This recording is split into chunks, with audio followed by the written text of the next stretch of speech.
The new LinkedIn Hiring Pro can't undo your last hire. The human postponer. They were the master of one phrase. I'll circle back on that. But 3 months later, you were the one doing all their work and wondering how big that circle is. But LinkedIn Hiring Pro can take the hiring load off your plate by automating the hiring busy work from the initial job post to scheduling interviews. Hire right the first time with LinkedIn Hiring Pro.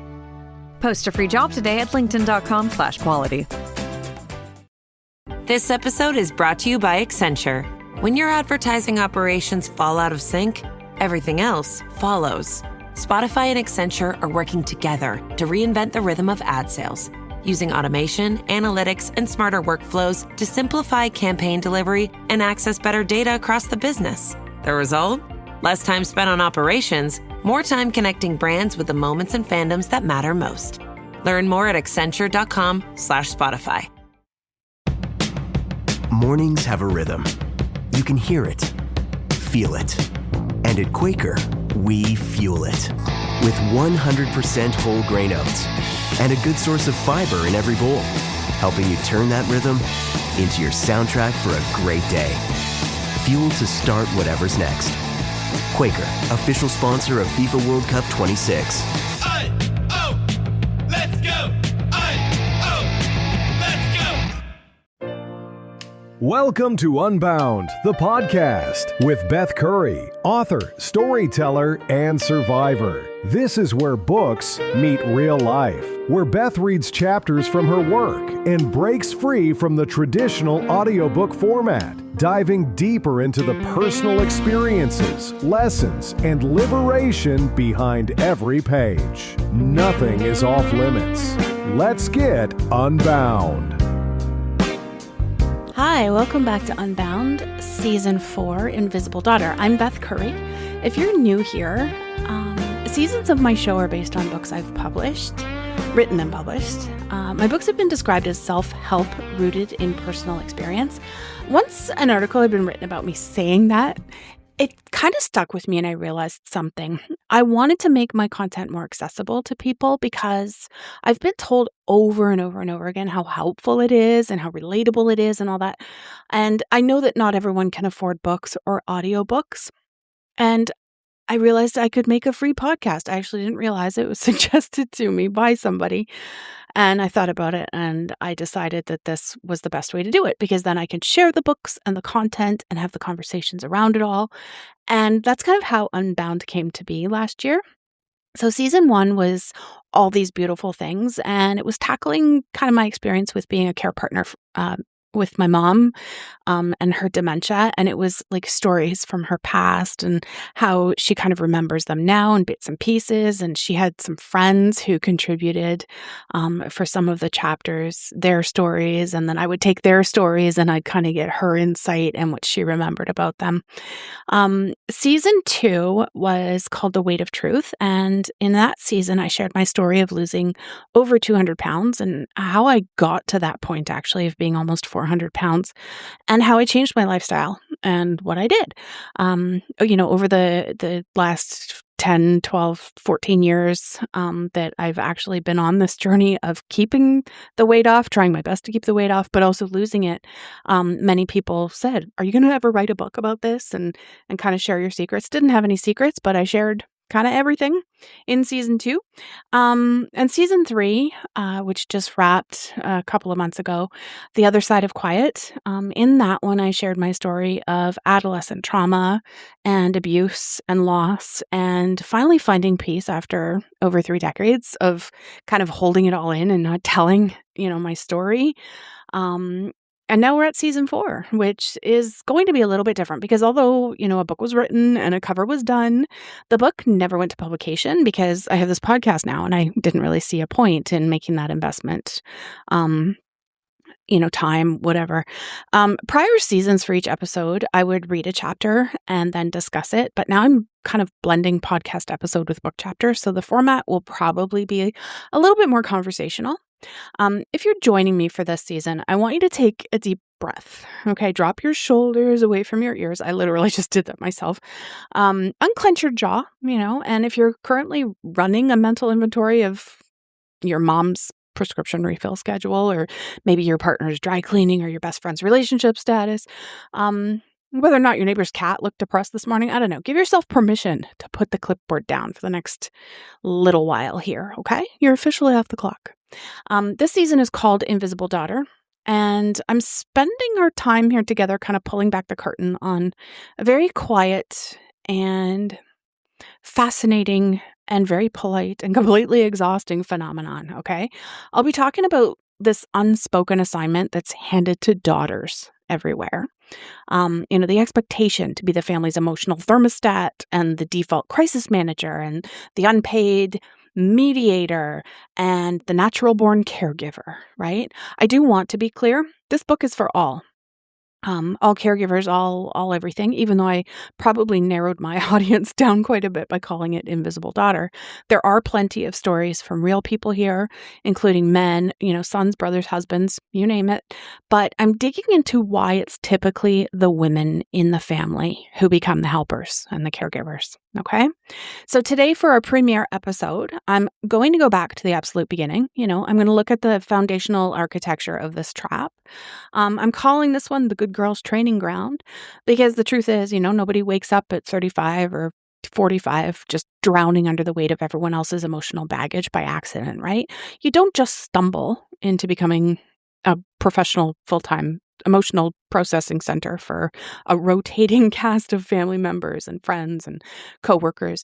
I believe we are trained for it from a very, very young age. And ironically enough, that training program doesn't look like boot camp at all. It doesn't look like punishment either. It's just, it comes in the form of high praise that's delivered with immense love. And it's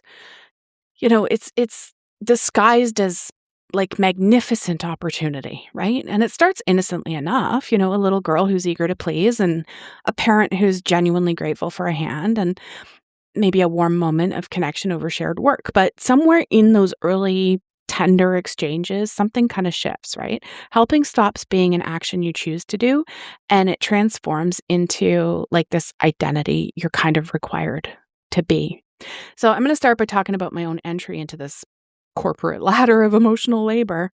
I was about 3 or 4, when I officially announced my grand career plan to my family. I wasn't going to be an astronaut. I wasn't going to be a princess. I announced that I was going to be a nurse in the labor and delivery ward, specifically helping babies come into the world. Then, by the ripe old age of 5, I'd already kind of reviewed my corporate strategy and revised the plan. I would instead work in the hospital nursery, rocking babies all the livelong day. Now, look, most 5-year-olds have career plans that last about as long as a sugar rush, right? They want to be dinosaurs or garbage trucks or firemen, but I was terrifyingly specific, and my toys reflected this career trajectory as well. Like, my dolls weren't just toys, they were literal practice. They were an entry-level internship, if you will.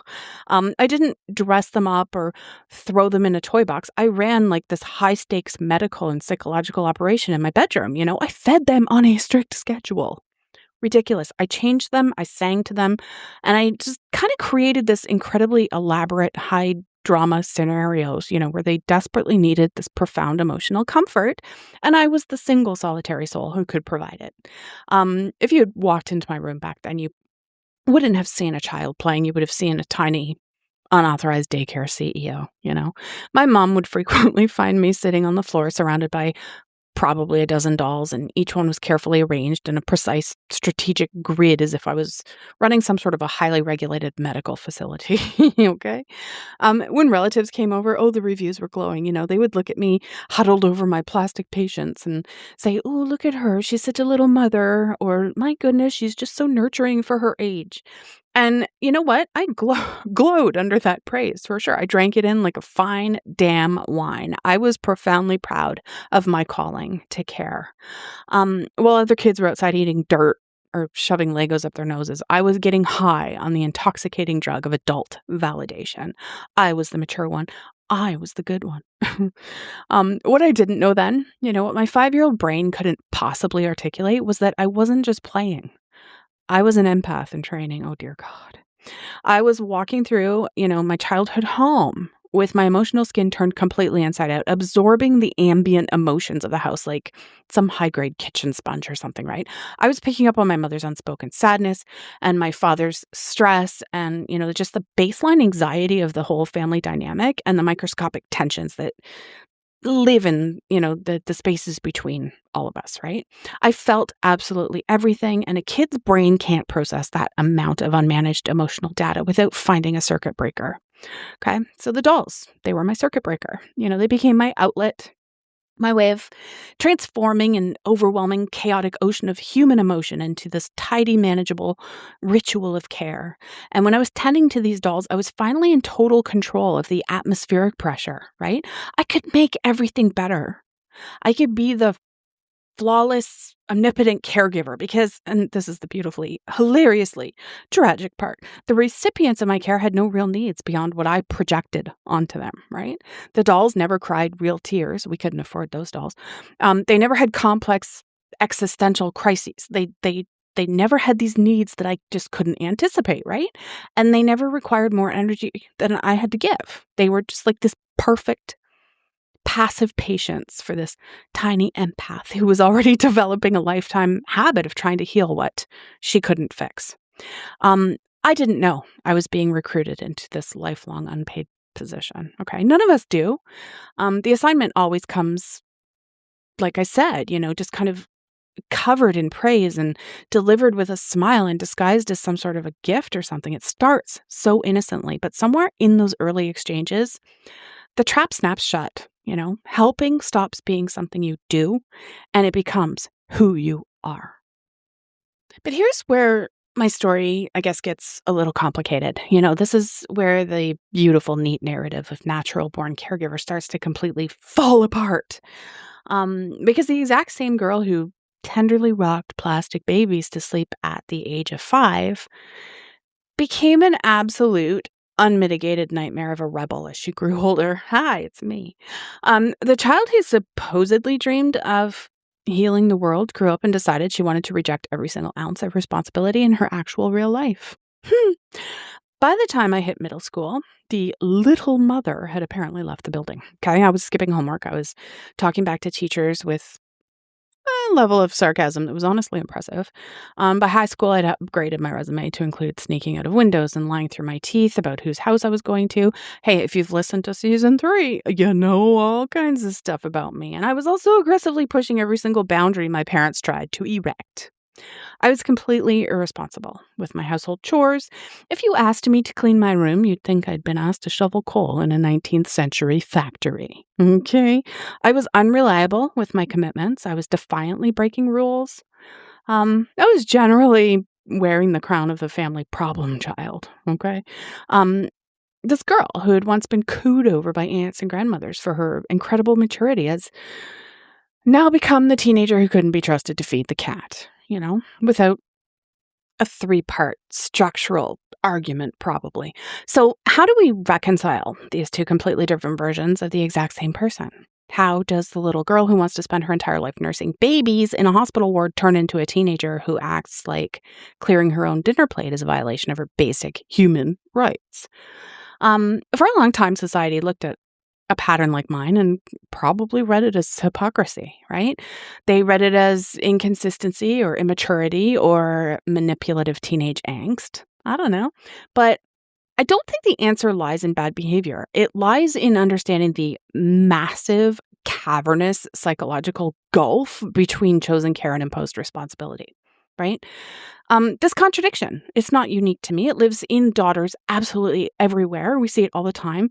If we actually bother to look past the surface frustration, right? We see it in the teenage girl who will stay up until 3 a.m. counseling her best friend through a devastating existential heartbreak, but will completely lose her schmidt if her mom asks her to fold her own laundry, right?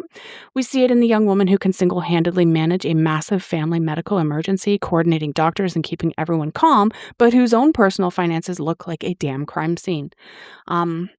What looks like a behavioral problem is actually a daughter's unconscious, desperate attempt to maintain some shred of personal autonomy in a world that's already kind of quietly assigned her everyone else's emotional well-being as her primary job. Okay. So think about this from the teenager's perspective. When your entire identity is being built around how useful you are to other people, and when you're constantly praised for being the stable one, the mature one, the one who doesn't cause problems, rebellion becomes the only available tool to prove you actually exist outside of your utility. Make sense? Like every missed curfew wasn't just me being a brat. It was a loud and clunky declaration that said, I'm not just here to meet your damn expectations. And every skipped assignment and every slammed door and every eye roll was like a crude, unarticulated boundary. Okay. It was my heart's subconscious way of trying to balance the scales and desperately trying to claw out of a little, just claw out this little bit of messy space for myself in a family system that had taught me my only value was cleaning up everyone else's mess. So the rebellious teenager and the nurturing child weren't contradictions at all. They were just two sides of the same coin, right?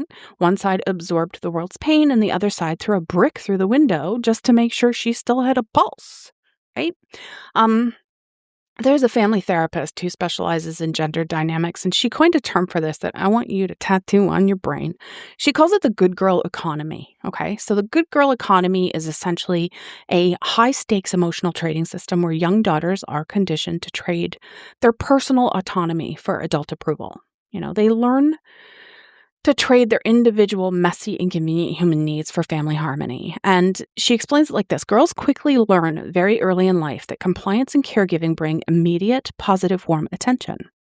Meanwhile, asserting their own needs or expressing anger or throwing tantrums often brings immediate conflict, coldness, or dismissal. And in that environment, teenage rebellion isn't just a phase. It becomes one of the only survival mechanisms a girl has left to reclaim her own agency. But here's the really dark humor of the situation. Even when I was deep in my rebellion era, the caretaking training didn't actually stop. The programming was running so deep in my system that it was operating entirely outside of official family channels. I might have been completely irresponsible about my history homework, but guess who was still the unpaid full-time therapist for every single friend in my peer group? Me. I was still reading every room I walked into, like a seasoned meteorologist looking for a hurricane, right? I was still translating everyone's hidden emotions and playing peacemaker during cafeteria drama and trying to fix every broken heart within a 5-mile radius. I was lying to my parents about where I was going on a Friday night, sure, but I was still fiercely, hyper-responsibly managing the emotional needs of everyone in the car with me. The caregiver hadn't left. She'd just kind of gone underground. And while we're underground, running ourselves ragged, trying to keep the emotional peace, we watched the boys in the broader culture, and often the men in our own extended family trees, grow up in an entirely parallel universe where a completely different set of physics applies in the average family dynamic. So let's look at the double standard with a little bit of that dry clarity that we need to survive this topic, okay? In the average family dynamic, boys are explicitly praised for what they achieve, what they conquer, and what they build. They are encouraged to pursue their individual interests, aggressively defend their personal boundaries, and ruthlessly prioritize their own goals. When a boy contributes to a basic household task, it's heralded as a magnificent act of charity. It's called helping. Adults gasp and say, oh, look how helpful he is. He took out the trash. But when a daughter does the exact same work, it's not a charity project, it's baseline responsibility, right? It's the bare minimum expectation of her gender. When a teenage boy babysits his younger siblings for an hour, he's doing his parents a historic monumental favor that probably deserves some sort of financial reward and a medal. But when a teenage girl does it, she is simply fulfilling her natural default role as an auxiliary mother. We see this exact division of labor play out in a story from one who wants me to call her Maya. Her childhood household perfectly mirrors this kind of silent gender division, okay? Maya was the eldest of 4 children. Her mom worked part-time and her dad worked grueling long hours, and the baseline state of their household was absolute chaotic survival mode. By the time Maya was 8, she says she didn't just help out around the house, she was effectively hired as an unsalaried COO of the domestic sphere, okay? If her mom was running late, Maya automatically stepped in to make the school lunches, and she helped her younger siblings with their math homework while her parents were occupied with a crying baby. She memorized permission slip deadlines. She mediated siblings' screaming matches and took it upon herself to make sure everyone had clean socks before the school bus arrived. And her parents, who were genuinely exhausted and doing the damn best they could, rewarded her with the ultimate currency of the good girl economy. They told her constantly how incredibly mature she was. They bragged to the neighbors about how they could always count on Maya. Maya told me, I loved being needed back then. I genuinely thought it was my superpower. I was the magic fixer, the one who could calm the chaos, the one who kept the engine running. What I didn't realize until I was sitting in a therapist's office 30 years later was that while I was busy being the family superhero, I was quietly handing over my entire childhood. Now let's look at Maya's brother, who was only 2 years younger than her, living under the exact same roof, eating the exact same cereal. Her brother played sports, and he hung out with his friends, and he focused entirely on his own hobbies, his own schoolwork, and his own preferences. And when he was asked to help with a household chore, he would either conveniently forget, or he would do it so spectacularly poorly that someone else would inevitably get frustrated and take over. And more often than not, that someone else was, of course, Maya. Maya says, nobody expected less of him as a human being, but somehow everyone else automatically expected infinitely more of me, and I delivered, because that's what good daughters do. By the time she reached high school, Maya wasn't just a daughter. She was essentially co-parenting her younger siblings.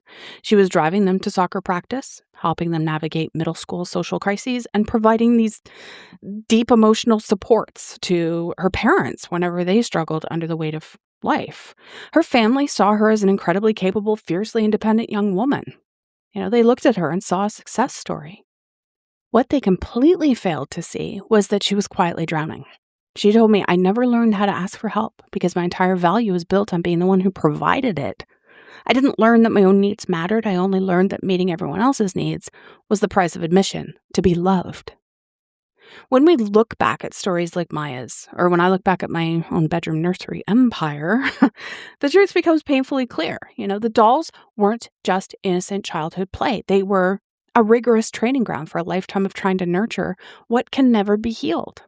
They taught us a highly dangerous, seductive myth, that excellent caregivers don't actually have needs of their own.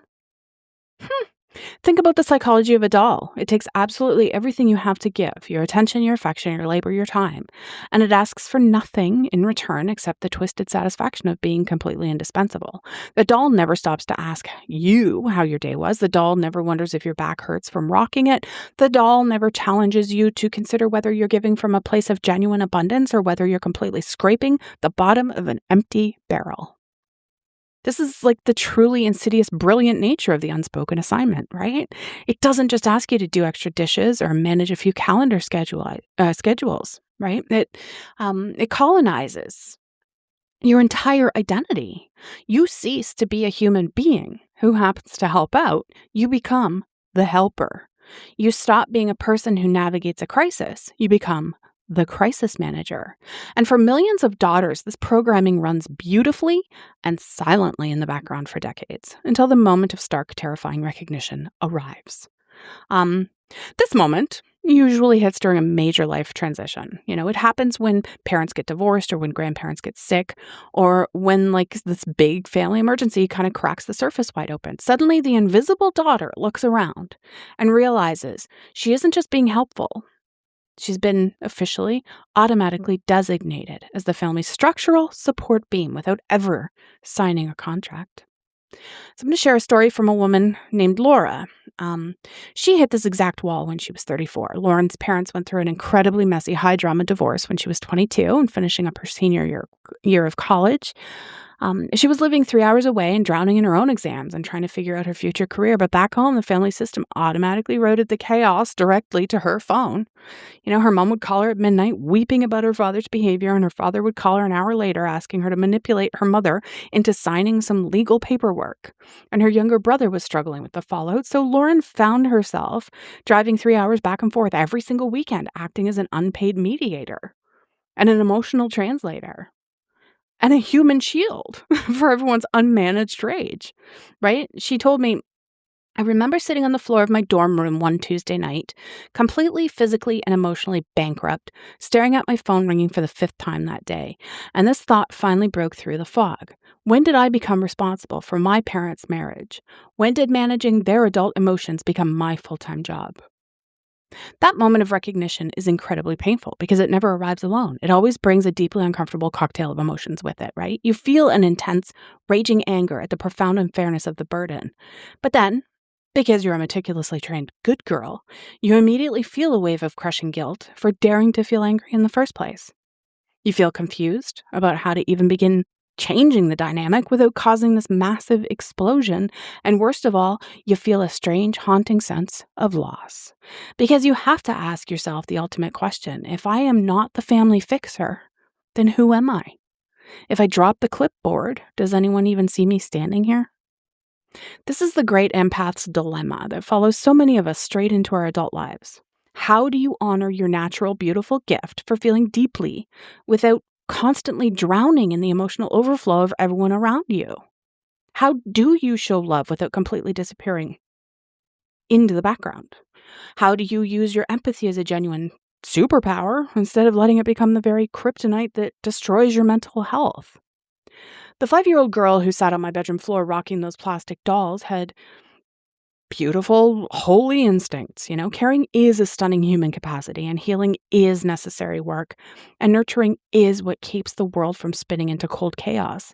But that little girl desperately needed an adult to sit down on the floor next to her and take her tiny hand and teach her that empaths need fierce boundaries. She needed to be taught that caregivers require deep care themselves. She needed to hear that even the most generous, loving hearts require protective armor. Instead, the only lesson available was that love requires total absorption. That caring means carrying the weight until your bones crack. That being good means being an open, boundaryless vessel for everyone else's unmanaged psychological garbage. If you're listening to this today and you recognize yourself in my room full of dolls, or in Maya's endless chores, or Lauren's midnight phone calls, I want you to know that the first step in breaking free from this unspoken assignment is simply having the courage to look it directly in the eye and recognize that it exists. Okay? The praise that trained us, the corporate conditioning that shaped us, the identity that has defined us for decades, none of it was a law of nature. It was all meticulously constructed. And because it was constructed, that means it can be deconstructed. Breaking free doesn't mean you stop loving your family. It doesn't mean you pack your bags and change your name and never speak to them again. Although, let's be honest, some Tuesdays that sounds highly therapeutic. It simply means that you stop giving your life away automatically. It means learning to distinguish between healthy, conscious generosity and automatic, self-destructive sacrifice, right? It means finally realizing that your worth on this earth exists completely independent of how useful you are to other people. The assignment may have been unspoken, but your response to it does not have to be, and it's not too late. Thank you so much for listening to my first episode. If you'd like to connect and discuss, there's a Facebook group. If you'd like to support me in my work, or just reach out to me, all the info's in the show notes. And I will see you next time. Thanks for listening to Unbound with Beth Curry. Join the conversation in the Facebook group or visit author.bethcurry.com. Want to support the show? Head to ko-fi.com/unbound podcast. Until next time, stay unbound.